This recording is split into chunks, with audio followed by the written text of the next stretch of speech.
할렐루야, 사랑하는 성도 여러분 반갑습니다. 11월 9일 매일의 묵상 삶의 변화, 오늘은 요한복음 8장부터 10장까지 말씀을 함께 읽고 은혜를 나누도록 하겠습니다. 자, 8장부터 10장에는요 이제 에고 에이미, 나는 무엇이다 라고 하는 예수님의 7가지의 자기를 소개하시는 그런 말씀들이 나오는데요, 그 말씀 중에 두 번째 나는 세상의 빛이다, 또 세 번째 나는 양의 문이다, 네 번째 나는 선한 목자다, 이렇게 이 세 가지가 다 나오고 있는 부분이라고 할 수 있겠습니다. 그래서 집중적으로 예수님을 좀 조명하고 있는 부분이기도 하고요, 또 집중적으로 종교주의자들과 부딪히고 논쟁을 펼치는 장면이기도 합니다. 그래서 저는 이 8장부터 10장까지를 우리가 읽으면서 너무나도 방대한 내용이기 때문에 깊이 있는 어떤 연구와 묵상을 이 시간에 다 나눌 수는 없지만, 우리가 초점을 두고 또 주안점을 두고 관심을 두고 바라봐야 될 것은 무엇이냐면, 우리 안에 있는 잘못된 그런 종교주의의 어떤 관습들, 말씀의 어떤 내용과 나의 삶, 나의 생각, 나의 가치관과 부딪히는 것들이 이렇게 예수님이 어떤 분이신가를 통해서 또 그것을 묵상함을 통해서 자꾸 충돌이 일어나기를 좀 바라요. 여러분, 우리 이 충돌이 필요합니다. 우리는 자꾸만 이 충돌과 이 부딪힘을 피하려고 하거든요. 피하기 때문에 어떻게 됩니까? 그냥 종교주의와 그냥 성전 문화에 안주하게 되어버리는 거예요. 그냥 종교 생활하는 것을 가지고 기독교인이라고 말하는 거죠. 정말 예수를 믿을 때 기독교인이에요. 그래서 저는 이 요한복음, 또 특별히 사복음서를 이제 마지막 종결 짓는 요한복음이거든요. 그 요한복음을 읽고 또 예수님을 깊이 있게 묵상하는 이 내용을 통해서 내 안에 있는 심령, 내 안에 있는 죄악된 어두움들, 잘못된 판단, 또 분별력, 이 모든 것들이 이 하나님 앞에서 예수 그리스도의 십자가와 부활 앞에서 다 충돌이 일어나고 부딪혀서 끝내 결국은요, 그것이 부딪히면은 십자가가 승리하게 돼 있어요. 복음이 승리하게 돼 있습니다. 진리가 승리하게 되어 있다라는 거예요.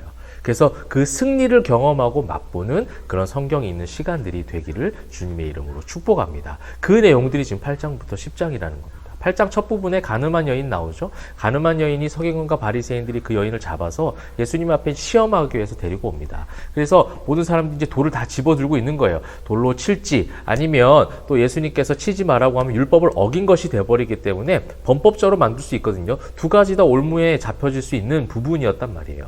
그래서 그를 시험합니다. 예수님을 시험할 때 예수님께서 엄청난 말씀을 하시죠. 7절에 보시게 되면 너희 중에 죄 없는 자가 먼저 돌로 치라. 이때 다 돌을 내려놓고 돌아가 버렸습니다. 여러분, 이 죄 없는 자가 돌로 치라는 거예요. 이것은 이제 그 다음 후 문맥을 받쳐주는 또 전문맥의 말씀이기도 해요. 나는 세상의 빛이다 라는 겁니다. 여러분, 이 12절에 보시게 되면 나는 세상의 빛이니 나를 따르는 자는 어둠에 다니지 아니하고 생명의 빛을 얻으리라. 세상의 빛, 그 다음에 어둠에 다니지 않고 생명의 빛을 얻을 것이다 라고 했어요. 이 세상이 뭐예요? 어둠이라는 거예요.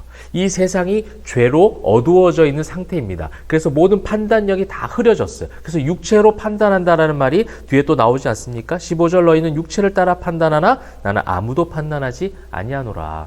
너희가 지금 판단할 수 있는 능력을 가지고 있지 않아. 선악을 분별하려고 욕심을 가져서 선악과를 따먹고 그것 때문에 이제 원죄가 들어옴으로 인해서 분별은커녕 모든 판단력이 다 흐려져서 그렇게 어두운 것이 어두운지도 모르고 죄가 죄인지 모르고 그렇게 허덕이고 헤매고 있는 자들에게 세상의 빛으로 예수님이 오셨다는 거예요. 그 예수님을 붙잡을 때에 그것을 바라보는 온전한 선한 분별력이 생겨나기 시작한다는 거죠. 그래서 그 빛은 결국 생명의 빛이라는 겁니다.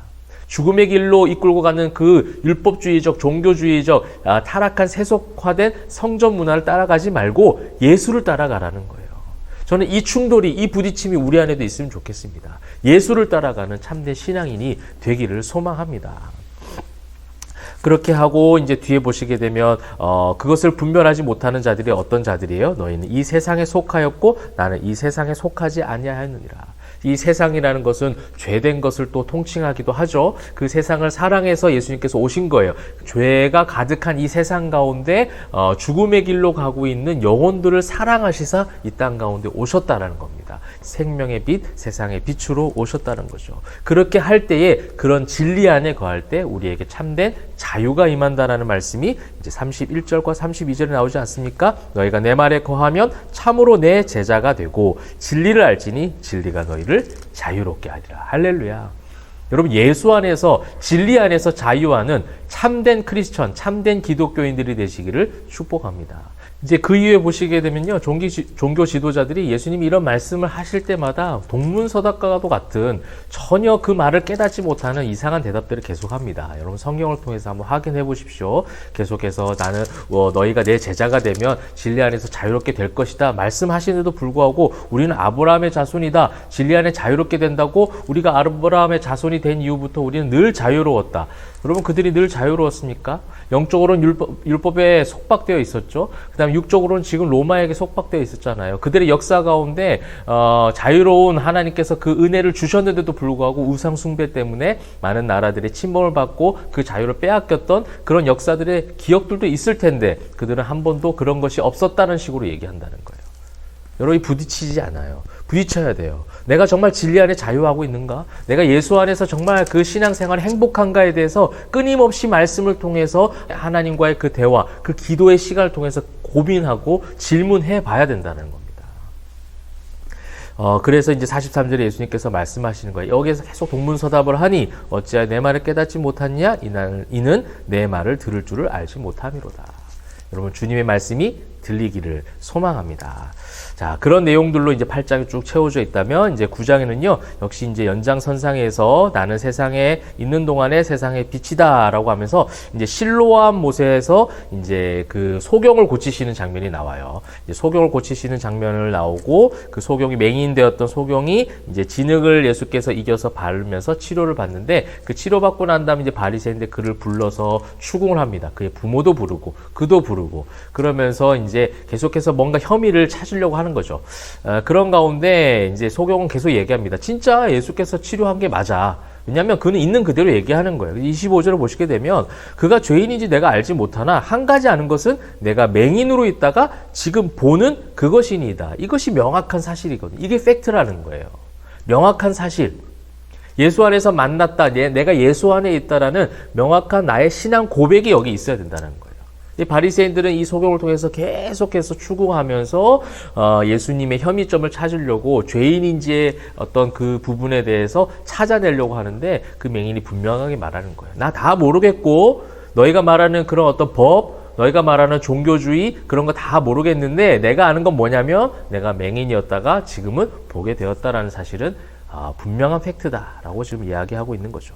이제 그 이후에 35절에 예수님께서 그와 만나셔서 물어보십니다. 네가 인자를 믿느냐? 그러니까 이제 그가 말하죠. 주여 그가 누구시니까 내가 믿고자 하나이다. 아직까지 눈을 치료받았지만 그 치료하신 분이 정말 그분이 나의 구주이신지는 모르고 있었는데 예수님께서 네가 그를 보았는데 지금 함께 있는 그 사람이 말한 자가 그다 이렇게 얘기해 주시죠. 주여 내가 믿나이다. 그 믿음의 고백이 이제 거기서 회복이 되는 것입니다. 바리새인들 이 진짜 맹인이 누군가에 대해서 지금 9장에서는 아마 우리에게 질문하는 것 같아요. 진짜 못 보는 자가 누구냐? 진짜 못 보는 자가 바리새인들, 종교 지도자들이었다는 거예요. 그들의 지식은 충만했는지 모르겠지만 그들이 가지고 있는 어떤 경건의 생활들은 남들과 비교했을 때 훨씬 더 열심히 하는 것처럼 열정적인 것처럼 보여졌지만 그들은 정작 예수를 알지 못하고 보지 못한 진짜 영적 맹인이다라는 것을 보여주는 것이죠. 그래서 이제 8장과도 계속 연결해서 판단력이, 분별력이 다 무너진 상태라는 겁니다. 10장에는 이제 두 가지 에고의 의미가 나오죠. 이제 예수님을 선한 목자, 그래서 양의 문, 선한 목자 이 두 가지를 가지고 예수님이 목자 되심, 그 다음에 우리 이제 죄인들이 양이 되었다. 그 양들을 돌보시기 위해서 그 양들을 생명의 길로 이끄시고 보호하시기 위해서 오신 분이 바로 예수님이라는 거예요.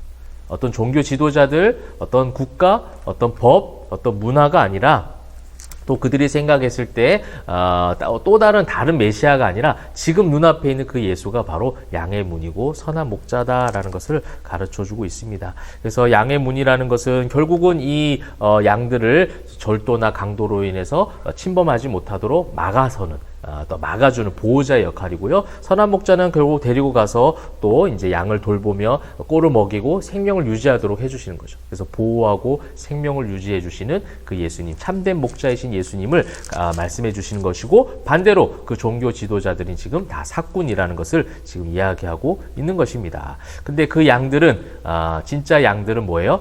주인의 음성, 목자의 음성을 분별한다는 거예요. 눈은 좋지 않지만, 아까 9장의 맹인과 또 10장도 연결이 되죠. 눈은 좋지 않지만 그 귀로 예수님이 누군지, 목자가 누구인지를 음성을 분별한다라는 거예요. 그래서 우리가 예수님 믿는다고 했을 때 말씀이 들려지는 거예요. 여러분, 말씀이 들려진다는 거 얼마나 큰 축복입니까? 말씀이 내 속에서 살아 움직인다는 거, 그것만큼 행복한 게 없어요. 목자의 음성이 나에게 들려질 때, 나에게 말씀해 주실 때, 나에게 바른 길로 인도해 주실 때, 그것만큼 행복한 것이 없습니다. 그것이 바로 진리 안에서 자유하는 참된 신앙인 줄 믿으시길 바랍니다. 많은 내용들이 있고요. 이 많은 내용들을 여러분 성경을 통해서 정독하시면서 잘 읽으시면 좋겠습니다. 여러분, 예수님이 우리의 양의 문이시고 선한 목자가 되어주시고요. 세상의 빛으로 오셨어요. 그 어두운 세상 가운데 죄로 물들어져 있고, 그 다음에 죄로 인해서 어두워져서 아무것도 보이지 않는 가운데 유일한 빛이 되신 그 예수 그리스도가 우리의 마음속 깊이 심겨져 있습니다. 그래서 어두운 세상 의지하지 마시고 예수님을 온전하게 믿고 신뢰할 때에 진리 안에서 자유하며 예수 안에서 참된 기쁨과 평안을 누리시는 저와 여러분 되시기를 주님의 이름으로 축복합니다. 기도하겠습니다. 사랑과 은혜가 풍성하신 하나님, 진리 안에서 자유할 수 있는 축복 주시니 감사합니다. 이 축복 날마다 말씀을 통해서 누리게 하시사 정말 세상의 빛이시고 양의 문과 선한 목자 되신 예수 그리스도 믿고 따라가는 참된 양들 다 될 수 있도록 인도하여 주시옵소서. 감사드리며 살아계신 예수 그리스도의 이름으로 기도합니다. 아멘.